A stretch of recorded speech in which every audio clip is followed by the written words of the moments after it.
শেখ হাসিনার বিরুদ্ধে করা প্রথম মামলাটার রায় হয়েছে। আরো অনেকগুলো মামলা আছে। এই রায়ে প্রত্যাশিতভাবে তার মৃত্যুদণ্ড হয়েছে, সর্বোচ্চ সাজা। তার সাথে আসাদুজ্জামান খান কামালের হয়েছে এবং সাবেক পুলিশের আইজি। তার সাজাটা নিয়ে সমালোচনা আছে, সেটা নিয়েও কথা বলবো পরের দিকে। কিন্তু এই রায়টা খুবই প্রত্যাশিত। প্রত্যাশিত মানে এই নয় যে এই রায়টা ম্যানিপুলেটেড কিছু হয়েছে। আসলে তার বিরুদ্ধে এত অকাট্য সাক্ষ্য প্রমাণ ছিল, এরকম একটা কিছু ঘটারই কথা ছিল। আবার একই সাথে আমরা এটাও নিশ্চিতভাবে জানি যে তাকে ভারত থেকে এনে বাংলাদেশে তার রায় কার্যকর করা, অর্থাৎ ফাঁসি দেয়া যাবে না। তাহলে লাভটা কি হলো এই রায়টা দিয়ে, এই প্রশ্ন আসতেই পারে। সেটা নিয়ে কথা বলতে চাই।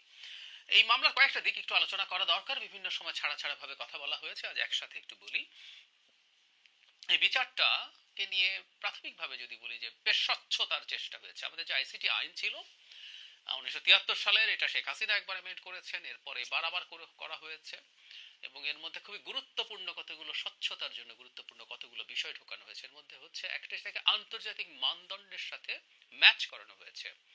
এই যে মানবতা বিরোধী অপরাধ যে রোম স্ট্যাটিউট আছে, তার সাথে এটাকে কনফার্ম করা হয়েছে।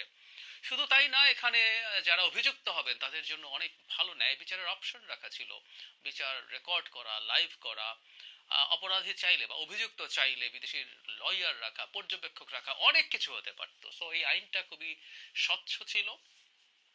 দু একটা প্রশ্ন ছিল ইনফ্যাক্ট, সেটা হলো যিনি চিফ প্রসিকিউটর ছিলেন, তিনি যেহেতু এই আইসিটিতেই এক সময় জামাতের পক্ষে লড়াই করেছিলেন, সেই জন্য কিছু প্রশ্ন শুরু থেকে তোলার চেষ্টা করা হয়েছে। তারপরও মানে উনি তো আইনজীবী, একটা পক্ষ নিয়ে করবেন, সেটা খুব বেশি জটিল বিষয় এটা না। কিন্তু দুটো ইস্যু নিয়ে অনেক বেশি উচ্চবাচ্য হয়েছে, উচ্চবাচ্য হতে পারে, বিশেষ করে ইন্টারন্যাশনালি। আমরা খেয়াল করেছি জাতিসংঘের মানবাধিকার হাই কমিশন এই ব্যাপারে যে স্টেটমেন্ট দিয়েছে, বিচারকে স্বাগত জানালেও এই দুটো ইস্যু ইনফ্যাক্ট তারা এখন না, তারা শেখ হাসিনার বিরুদ্ধে যখন তদন্ত করেছিলেন তখনও এই দুটো ইস্যুকে উল্লেখ করেছিলেন। ইন্টারন্যাশনাল স্ট্যান্ডার্ডে এই দুটো জিনিস ম্যাচ করে না। একটা হচ্ছে মৃত্যুদণ্ড থাকা, এটাকে তাও খানিকটা পার পাওয়া সম্ভব, কারণ বহু দেশে মৃত্যুদণ্ড এখনো আছে। কিন্তু আরেকটা ব্যাপার, এই ধরনের মারাত্মক অপরাধের বিচার, মানবতা বিরোধী অপরাধের মতো বিচার যেখানে সর্বোচ্চ শাস্তি দেওয়া হয়েছে, সেখানে অনুপস্থিতিতে, ইন অ্যাবসেন্সিয়া বিচার করা। ওই রিপোর্টেও তারা বলেছিলেন, এবারও তারা সেটা স্মরণ করিয়ে দিয়েছেন। এখানে আমরা যোগ করে রাখতে চাই, সেটা হচ্ছে আন্তর্জাতিক অপরাধ আদালত যে আইসিসি আছে, সেখানে ইন অ্যাবসেন্সিয়া কোনো বিচার হতে পারে না। ওখানে সর্বোচ্চ কারো বিরুদ্ধে কোনো চার্জ ফাইনালাইজেশনের আগে সিলেক্টেড কিছু ক্ষেত্রে তার কারো অনুপস্থিতিতে শুনানির নজির আছে, কিন্তু মূল বিচার সেটা কখনো কারো অনুপস্থিতিতে হয় না। সো এটা নিয়ে প্রশ্ন তৈরি করার চেষ্টা হবে। এবং আমি মনে করি এই বিচারের একটা জায়গায় বিতর্ক আসতে পারে, সেটা হচ্ছে এখানে একজন রাজসাক্ষী রাখা হয়েছে, সাবেক আইজিপি কে। আসলে কোনো প্রয়োজন ওনার ছিল না। যে পরিমাণ অকাট্য তথ্য প্রমাণ ছিল, তাতে রাজসাক্ষীর কোনো দরকার ছিল না। ইভেন রাজসাক্ষী আসলে ভালো সাক্ষী না। আমি আগেও একদিন এই রাজসাক্ষী নিয়ে একটা ভিডিও করেছিলাম, সেখানে বলেছে, আবার একটু বলি, মানে হুমায়ুন আহমেদের কোথাও কেউ নেই নাটকে, আমরা ছোটবেলায় নাটকটা দেখেছিলাম, খুবই বিখ্যাত নাটক ছিল। মানে লয়ার বাকের ভাইয়ের পক্ষে জিতে যাচ্ছেন জিতে যাচ্ছেন জিতে যাচ্ছেন, হঠাৎ একজন রাজসাক্ষী পাওয়া যায়, বদি। তিনি রাজসাক্ষী দেন, তাতেই শেষ পর্যন্ত বাকের ভাইয়ের ফাঁসি হয়। এটা লিগালি খুবই খুবই, তখন তো আর বুঝিনি এত, পরবর্তীতে যখন এই রাজসাক্ষী ব্যাপারগুলো লিগালি বুঝতে থাকলাম, এটা খুবই দুর্বল। এটা দিয়ে কোনোদিনও একজন মানুষের ফাঁসি দেওয়া যায় না।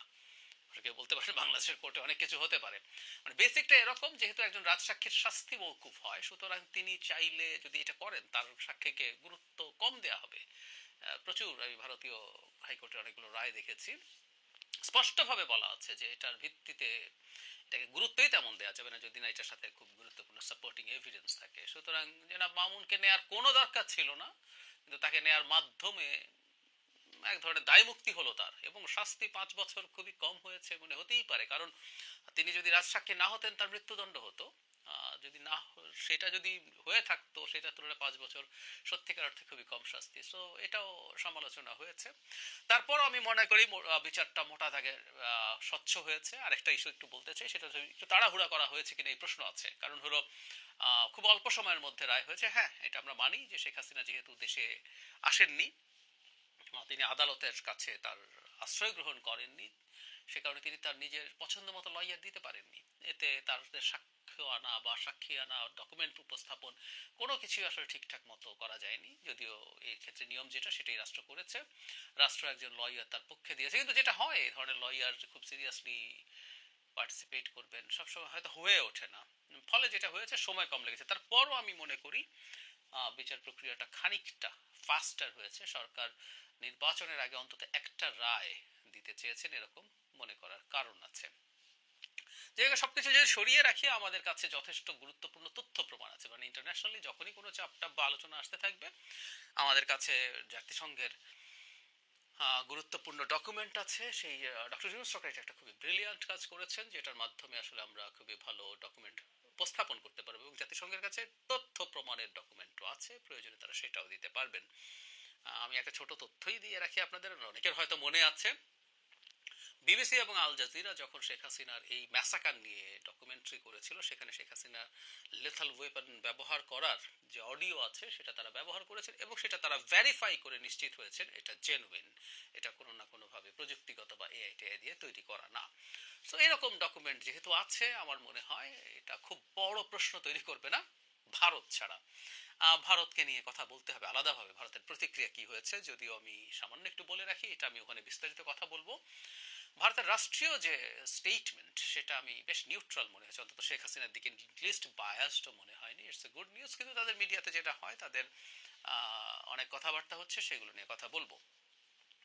এই হচ্ছে মোটা দাগে বেসিক্স। এখন আসলে এই রায় দিয়ে কি হলো, লাভ কি হলো, বা আমরা এর বিচারটা কেন করতে চাইলাম।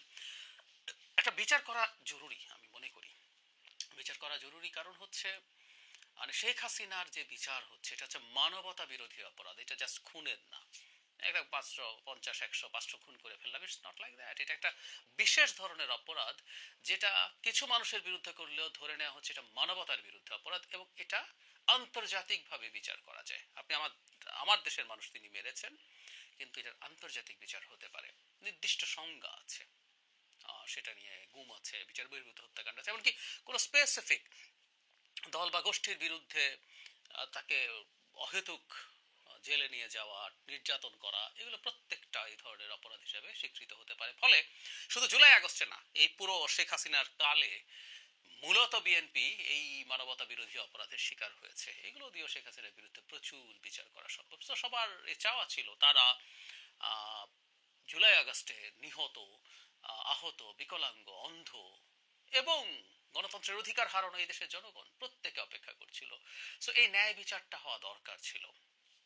এত বড় অপরাধের যদি বিচার না হতে পারে, না হয় কোনো রাষ্ট্রে, সেই রাষ্ট্রের আসলে আর কোনো অপরাধীকে বিচার করার অধিকার থাকে না। সুতরাং ন্যায় বিচারের স্বার্থে, এটা প্রতিশোধের স্বার্থে না, ন্যায় বিচারের স্বার্থে আমরা এটা করব। এবং হয়তোবা বলছি কারণ হলো আমি খুব নিশ্চিত নই এই ধরনের বিচার হয়তো ভবিষ্যতে এই ধরনের কাজ করতে কাউকে ডেটোরেট হিসাবে বা নিবৃত্তকারী হিসাবে কাজ করতে পারে, করার সম্ভাবনা থাকে। শাস্তির উদ্দেশ্য আসলে মূলত সেটা। এখন ব্যাপারটা আসলে কি দাঁড়ালো, যেটা বলছিলাম শুরুতে, আমরা আসলে জানি শেখ হাসিনাকে ভারত থেকে আনা যাবে না, এনে তার বিচার কার্যকর করা যাবে না। শুধু শেখ হাসিনা, এবার আসাদুজ্জামান খান কামালকেও আনা যাবে কিনা সন্দেহ আছে। তবে বাংলাদেশ সরকারের উচিত হবে, তা অলরেডি দুজনের ব্যাপারেই তারা ভারত সরকারকে লিখেছে, বলেছে, কিন্তু শেখ হাসিনাকে না হলেও চেষ্টা করতে হবে আসাদুজ্জামান খান কামাল বা অন্যান্য অনেক অভিযুক্ত আছেন, এনারা তো কনভিক্টেড হয়ে গেছেন, কিন্তু অভিযুক্ত অনেকেই ভারতে পালিয়ে আছেন।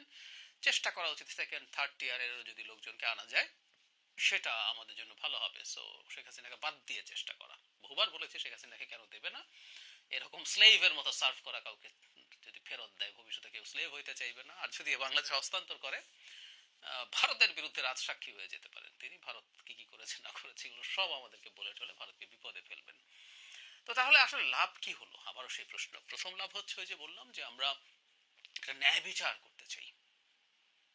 মার্টিন লুথার কিংয়ের একটা কথা আছে, বিখ্যাত মার্কিন অ্যাক্টিভিস্ট, সেটা হচ্ছে an injustice anywhere